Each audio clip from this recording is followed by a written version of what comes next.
Near mint condition, the home of collected editions. That cover's so awesome. This is Mr. Chris Claremont, a legend. Melanie goes, Fire.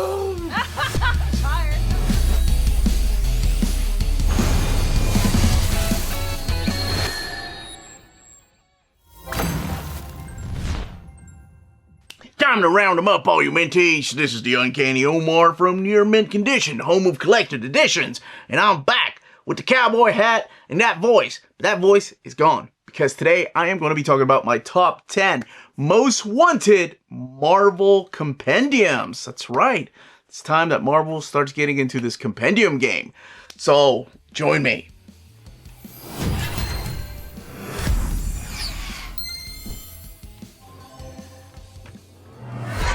And welcome back, everybody.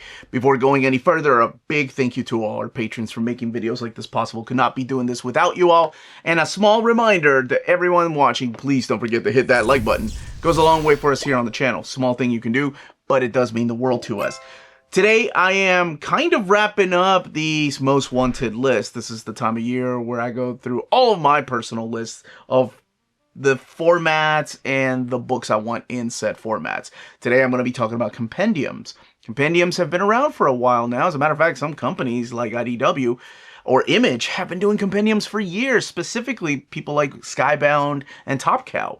And the build of these books have gotten a lot better. There's still, you know, some flaws from time to time. There are creases, but from the comments, people don't seem to mind. They're like, I am paying, you know, $70, $50, I think most of them are $70 these days. Some are $100, but I think those are the hardcovers. But I'm getting that many stories in just this big book. Now, if you're not familiar with what compendiums are, they are the standard size trade paperback length, like the length and the height of a trade paperback, but the width, we're talking about 30 plus issues, sometimes 50 issues. As a matter of fact, DC is really testing just how thick you can make these books before they fall apart. But for the most part, it's like anywhere between 38, what I've seen, to about 50 plus issues of books. They are done in standard size. They're not deluxe editions, and they're not hardcover. Skybound will release from time to time hardcover formats of their compendiums, but they're still in standard size format. The paper quality is a little bit cheaper than you would find in an omnibus, for example, or even a DC Finest or a Marvel Epic Collection. If you look at the newsprint type of paper stock they're using for the G.I. Joe and Transformers compendiums, those are the kind of paper stocks a lot of the companies are using. Most of the time, they're not as thin or as or like the newsprint. They somewhere in between, though, in between that and the matte paper that they use or the satin paper they're using. Okay, so Marvel doesn't have any as of this video. And what I wanted to do is actually talk about my top 10 and kind of give you the reasons why. And I kind of borrowed a little bit from all the companies because IDW has been doing it for a while, although there's a little bit confusing. Even Dark Horse has been doing them for a while, but they call them omnibus editions sometimes. But it seems like we are finally getting to the point where a lot of these companies are figuring out that, you know, some people are going to want these in the cheapest way possible and also in a better reading format. So this is kind of a mix of everything. So without further ado, because I've just gone on way too long with that intro, let's go ahead and start with, this is a countdown, by the way, number 10. Number 10 is Alien Legion. Now, I thought, okay, let's start it with a superhero. Let's start it with an obvious choice. But I thought Alien Legion is a perfect example of something that, like DC has been doing with their Milestone universe. Milestone has not been properly collected in any type of format. And yes, they can make a couple of these epic comics. By the way, this is the Epic imprint line that Marvel had for a while. This is a series that started in 1984, and it went all the way to 1990. I think it did make it to 1990. There were only 38 issues, but this is by Carl Potts, Alan Zelenitz. Those are your main creators. But it started off as a graphic novel and then featured the Force Nomad. But I figured something obscure like this that has not been collected in Epic, Marvel Masterworks, or even, I think it only just had like one trade, would benefit from a compendium format. I mean, the books were selling And I think Marvel still owns the rights to all these stories in here. And of course, there was talk of a TV show at one time. But I think this would be a perfect one for a compendium, just because you have so many issues and hasn't been properly collected. Now, they're not all going to be obscure like this, because the next one is Hulk. And by the way, I'm not giving them titles or mapping like I normally do, because I kind of want to talk to you all about these and what you think. So for Hulk, I thought, where would you start? Do you start at the very beginning? Because DC has not done that. DC has not released any compendiums of their Golden Age or Silver Age. A couple reasons, right? Restoration and sales. Would they sell enough if you put them in a compendium format? I guess somebody's got to test the waters. With Hulk, I went with this era of Planet Hulk, World War Hulk, and the World War Hulk has been released in omnibus format. But for something like this, I figured Planet Hulk with World War Hulk, and then eventually putting Red Hulk together in a proper reading order, including the big event, including those issues of Incredible Hulk in between the WWH issues. I think that is very important, because I think it is the time to properly put them in a reading order. And I think that's something that DC has figured out with their upcoming Green Lantern compendiums or the JSA compendium. Those are mapped different than the Omnis. And to me, and to a lot of people, they're mapped better. And I thought, well, now's the perfect time to do that with something like the Hulk. Because, you see people complain that, oh, all the Hulk or the World War Hulk issues are together and Incredible Hulk are in between there, but everything else, like the X-Men and all those other crossovers and minis, are just thrown in the back. Some of them could stay in the back, but then some of them could fit in between, like the X-Men mini with the Hulk. So, yeah, I think it's a good time to actually start thinking about how to properly map it. It would be a lot of fun, honestly. And I think we are going to do instead of doing an evergreen show, putting the top 10 most requested compendiums in our heads. So I'll have a panel for that in November sometime. Gambit. Not X-Men. Not everything here is X-Men, by the way. But Gambit as a character had, I think, 4 ongoing series, lots of miniseries, and of course I would collect his first appearances here and early appearances, or most crucial appearances throughout X-Men in here. And I think it would make for a nice compendium. And the reason why I went with compendium is there's no restoration that needs to be done. A lot of those 90s comics still need restoration, and they can do that for the omnibus format. That's fine. And this would be the template for an omnibus one day. And I think Gambit is a perfect candidate because he is popular enough. Those collections, those trade paperbacks of the Gambit classic comics, including like the Feminiciosa, his other ongoing series, those have been out of print for so long. I thought about Rampant. I guess that's what you would call Rogue and Gambit. A Gambit and Rogue combination, but I'm like, no, she could carry her own. She'd carry her own omnibus. Number 7, New Avengers. That's right. Why start with that era instead of Kurt Busiek's era, which is my favorite era, or the classic Silver Age era, or the Jonathan Hickman era? This was a tough one because I thought, well, why not start with an era that was the best-selling at the time? For a while, Avengers was outselling every other Marvel title, including X-Men. And a lot of that had to do with, of course, Bendis and the team that he put together. You've got Spider-Man in here. You've got Wolverine, Spider-Woman, Captain America, Iron Man. You were feeding the old and the new crowd of people that were fans of Avengers. Plus, you were teamed up with some phenomenal artwork. The big difference that I would do with this, though, is properly put those events in here, including important crossovers.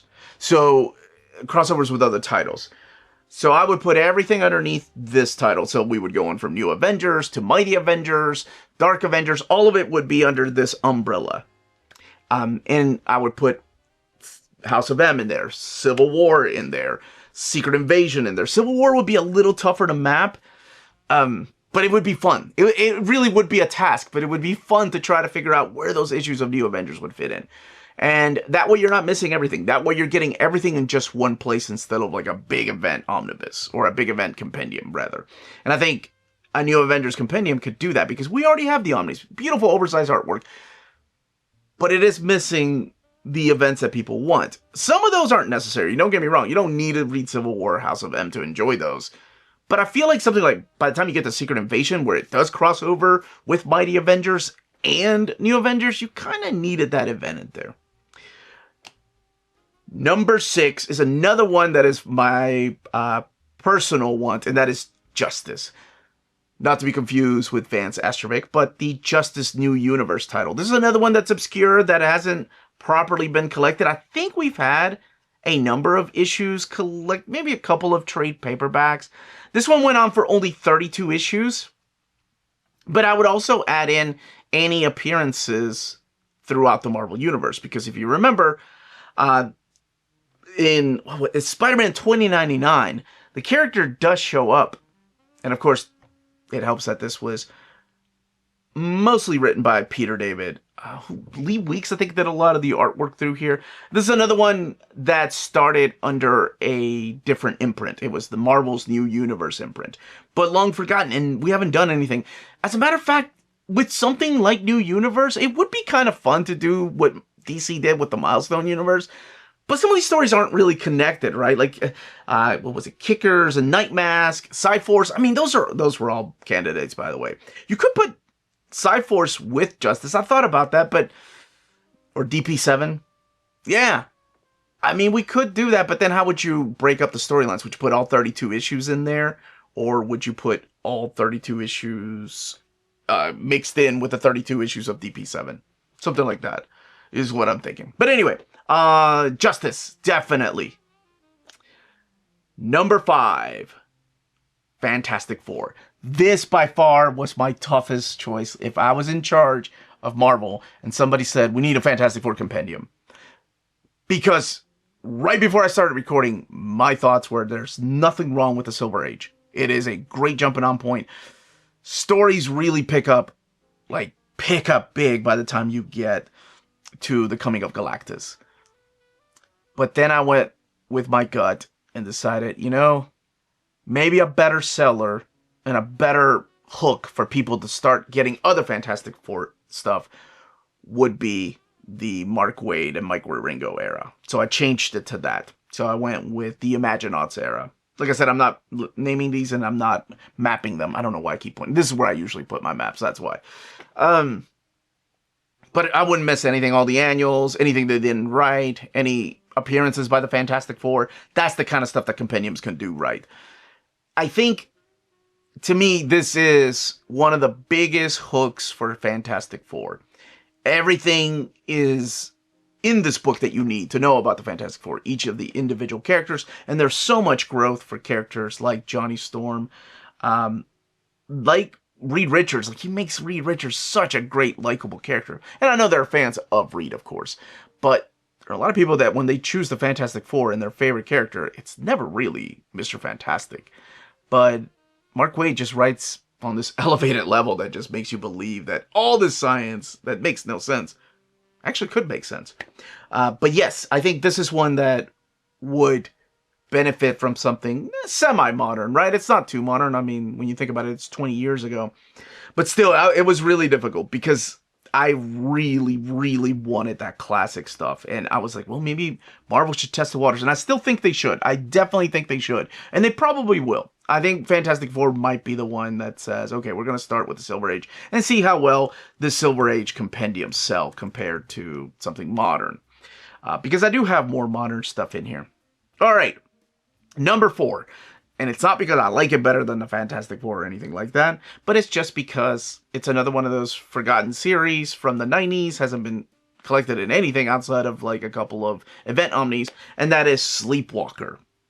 Now, Sleepwalker only went up to 33 issues, but there were holiday specials and special appearances and other little mini-series that you can include in there.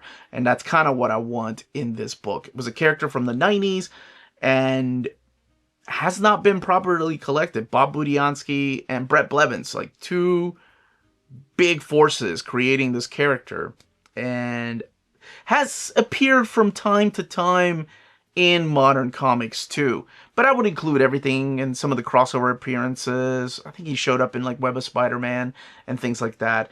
But I think it would make for a interesting compendium because, again, no collected editions of this character. Just don't clean up the scans, put them in a compendium with the cheaper paper stock, and sell it like that. You don't need art restoration. Unless enough fans of Sleepwalker want, of course, an omnibus. And yes, I would be down with that. You know, I almost put Darkhawk in here, but then that's too greedy because I already put Darkhawk as my #1 most wanted Marvel omnibus, which is just crazy. That's how many great omnis we've had. Number 3, Thor. Another one that I thought, what era? But really, to me, the Jason Aaron Thor era, it has to be it. It's got everything at the very beginning. It's got the heavy metal type of artwork. It's got an amazing story. It's got a new villain. And plus, it introduces a possible villain for Venom later on. Or no, a villain for Venom later on, not a possible villain. But it's got that good storytelling that I enjoyed. And this would be fun to talk about, especially with you all. How many issues would you all collect? Would you map it like the omnibus, leaving everything in there? Or would you put in more pages? Like, I would put in a lot more pages of Original Sin. I would put in pages from, like, Angela in there, because I think Angela played an important part during this time. Hell, I would even put pages of, like, some of the Loki miniseries in here. It's a lot of fun to map these, but that's why I didn't want to get crazy with the mapping. But I was curious, like, what you all would include and how many issues would you put in this big book. And then, of course, choosing the cover was a lot of fun. Yeah. Would they make a direct market cover? Probably. I mean, Skybound's been doing that, right, with their Transformers and G.I. Joe. I think they actually have, like, exclusive covers for different shops, too. One of them being GameStop, if I'm not mistaken. But yes, this era of Thor is so damn good. The supporting cast is great. The artwork, like, is at Ribbage. And Russell Dodderman. Oh my gosh, Mike Del Mundo later on. But those 3 right there, just worth the price of admission. Number 2, Amazing Spider-Man. Another one that was really tough because it was like JMS. Another one that, from the beginning, it's actually a really good story, and there's really nothing wrong with that. But I went with something that probably a lot of people would be familiar with and easy to get into, and that is the Venom era, so the McFarlane era. And, you know, even if you go from 298, all with no missing issues, by the way, not pages from. I mean, full issues is would be my point of collecting compendiums. All the way to the issue 350 by Eric Larson, you've got yourself a big honker. And if you include, you couldn't even make it that far if you include all of the annuals, because some of those annuals crossed over with other books. Yes, I know it's like Atlantis and Text, but you could put that part in there, material from. But then I just went back on what I said, like full issues or nothing. That would be interesting to see how they're going to collect those, though. How you collect Atlantis Attacks, the Evolutionary War. Would you collect everything from those annuals? See, now I'm digging myself a hole here. But these are things that I think about, and I'm sure nobody else. Well, no, some of you all probably do. It's like, how would you map it? But yes, I think this era would be a great era. It's a good hook, plus it gets you Venom. You've got Todd McFarlane, David Michelinie, and of course Eric Larson. You got the return of Cosmic Spider-Man, the crossover with Inferno. See, like, you wouldn't need the whole Inferno thing, though. Yeah, but I think it's a great era because it's the era a lot of people, even non-comic book people, hear about. Venom's had 3 movies. So yes, this is it. I didn't say they were good, but you know, there's no movies. Number 1, come on, you all saw this coming. Uncanny X-Men, from Giant Size forward. Yeah, absolutely. Map different than the omnibus. Map different than the Epic collections. Not missing any issues, including the Iron Fist issues in here. And that's the way I would map this, including every appearance of the X-Men in other titles. Important appearances at that. I think you would have to, because there are fans, like myself, that have Epic collections, because those have extra issues in there. That have the omnibus, because we love the letter pages. And I came really close to thinking, like, maybe we should add letter pages to compendiums. No, that's what makes the ongoing omnis special. So let's leave those alone. The hook with these would be, these are mapped different. These are mapped where you're collecting everything, not just by Chris Claremont, so they're not creator-centric, but mapping everything that includes the appearances of the X-Men in other titles, too. That's what makes these different. And I would go through the whole thing. And then we could talk about, by the time you get to New Mutants, do you include New Mutants in here, or does that become its own compendium? Because I would love just X-Men. Just, we don't even have to call it Uncanny X-Men, just X-Men. And have everything in there, like Wolverine, Excalibur. Oh my gosh. I think, kind of like the way they're doing the Dawn of X series, and some of it has absolutely no, like X-Factor was doing their own thing. Yeah, there was a couple of like cameos and appearances like, yo, is that Magneto? And then in the X-Men issue, Magneto going, huh, is that Cyclops? You know what I'm saying? Like little things like that. But I think it would make for a nice reading experience. Just called The Mutants. Ooh, Stan Lee's idea, The Mutants, right? See, this is why I didn't want to map anything, and I just want to kind of have a conversation, one-sided conversations since you aren't talking back, but you can leave those comments down below. So that's my idea for the top 10, my top 10 most wanted Marvel Compendiums. We will have a show in November and put together a list, maybe with some mapping. I'll talk to Peter about that, and please join in for that. That will be a live stream, just like our Evergreen streams. But if and when these books ever do make it and come out, check out our sponsors. If you're in Europe and you're interested in buying these books, definitely check out Walt's Comic Shop in Berlin, Germany. They have the cheapest pre-order prices, flat shipping rate of €12 for all EU countries, emails answered within 24 hours, waltscomicshop.com, and you can use the code nearmintcondition at checkout and get free shipping for all EU countries with your first order over €40. That's Walt's Comic Shop, your reliable source for omnis and premium collected editions in Europe. Ding!